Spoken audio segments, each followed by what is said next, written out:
India की friends की बात की जाए तो रूस का नाम पहले नंबर पर आता है। रूस एक बार फिर भारत को सुपरसोनिक TU-160M बॉम्बर खरीदने का ऑफर दिया है। रसिया ने स्पष्ट शब्दों में भारत से कहा कि इंडिया चाहे तो सुपरसोनिक TU-160M बॉम्बर खरीद सकता है।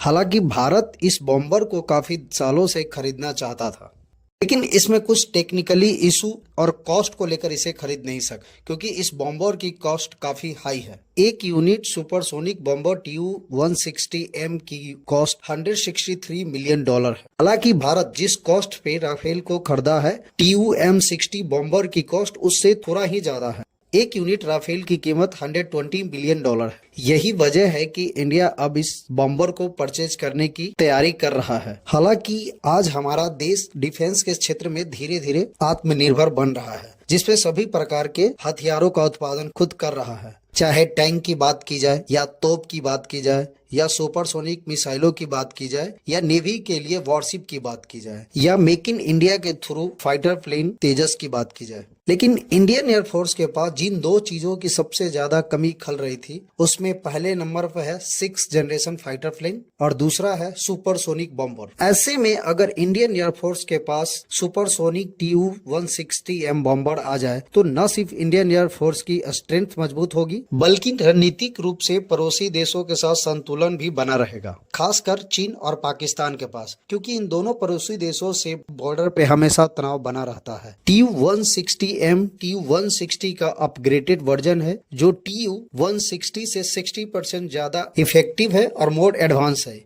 ये दुनिया की सबसे हाईटेक बॉम्बर है। नाटो के द्वारा इस बॉम्बर का नाम ब्लैक जैक रखा गया है। TU-160M बॉम्बर एक बार में 12,300 किलोमीटर के डिस्टेंस ट्रेवल कर सकता है विदाउट रिफ्यूलिंग। वही रिफ्यूलिंग के साथ इसकी उड़ान लगभग 16,000 किलोमीटर तक हो सकती है। इसकी स्पीड की बात की जाए तो इसकी मैक्सिमम स्पीड 2,000 प्रति किलोमीटर है। साथ ये एयर में क्विकली मूव कर सकता है। TU-160M 45,000 kg यूनिट के बॉम्ब लेकर उड़ सकता है। इसके अंदर 2 रोटरी लॉन्चर लगे होते हैं। वही ये बॉम्बर अपने साथ 12 लॉन्ग रेंज यूनिट मिसाइलें लेकर उड़ सकता है तथा 7 न्यूक्लियर मिसाइलों को भी ले जा सकता है। यानी इसकी एक यूनिट पूरी पाकिस्तान को डिस्ट्रॉय कर सकता है। सुपरसोनिक TU-160M बॉम्बर के डिजाइन 1970 में किया गया, जिसे सोवियत संघ के तुपोवेल डिजाइनर ब्यूरो ने किया था। इसकी फर्स्ट उड़ान 1981 में हुआ था और 1987 से ही रशियन एयरफोर्स के बेड़े में ये तैनात है। रशिया का इंटेंशन अपनी एयरफोर्स के लिए 50 TU-M बॉम्बर बनाने की है, जो फिलहाल उसके पास 60 बॉम्बर है।